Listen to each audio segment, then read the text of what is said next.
हाय guys, welcome आणि welcome back to my channel. मी प्रज्ञा आणि मी सध्या कॅनडामध्ये राहते आहे. आणि मी विचार केला की मी एक सिरीज चालू करते की माझं जॉब ॲप्लिकेशनचं. माझं सध्या शिक्षण संपलं आहे आणि मी जॉब शोधते आहे. मी रोज प्रयत्न करते की मी जास्त ॲप्लिकेशन टाकू, रेझ्युमे ATS फ्रेंडली बनवू. कधी कधी ChatGPTची पण मदत घेते, पण पूर्ण मी रिलाय नाही होत. पण जो मार्केट आता आहे तो खूपच स्ट्रिंजंट आहे, लाईक खूप एक्झॉस्टेड आहे. मी खूप अप्लाय करते, पण काहीच अजून रिव्हर्ट चांगला पॉझिटिव्ह आलाच नाही आहे. आणि मध्ये मी शिरा खाल्ला, काल बनवलेला, आणि मला थोडासा मूड पण थोडासा डाऊन होता. मी म्हटलं, नाही, आज तुला काय पण करून जॉब ॲप्लिकेशन करायचं आहे.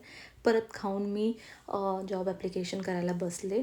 मनमध्ये विचलितच असतं की मी एवढं करते की काय त्याचं एवढं उत्तर, म्हणजे चांगला प्रतिसाद का नाही येते, का एवढे मार्केट एवढा का डाऊन आहे. तर मी रोज माझ्यावर काम करते की मी रोज स्किल अपडेट करायला बघते. आणि मला किचनमध्ये जास्त वेळ नाही घालवायचा, तर मी जस्ट अवोकाडो टोस्ट खाल्लं. संध्याकाळी एवढं प्लेझंट वाटत होतं, पण टेम्परेचर -18 होतं. सगळं झालं, परत मी बसले पुन्हा जॉब ॲप्लिकेशन, आणि असाच माझा दिवस जातो आजकाल की मी रोज माझे जॉब ॲप्लिकेशन होतात. मी असा विचार करते की एक दिवस असा येईल की मला congratulation, you got the offer म्हणून. मला डार्क सर्कल्स पण यायला लागले आहेत विचार करून आणि रात्र न झोपून. पण नाही, एक दिवस असा येईल की माझ्या हातात जॉब असेल. थँक्यू फॉर वॉचिंग, आणि मी तुम्हाला दुसऱ्या पार्टमध्ये अपडेट देईल की काय चाललं आहे माझं.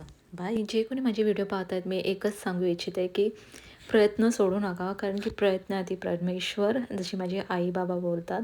मी माझा प्रयत्न करतच राहणार आहे, फळाचं नाही चिंता करणार आहे, आणि बघूया काय होतं आहे ते. बाय.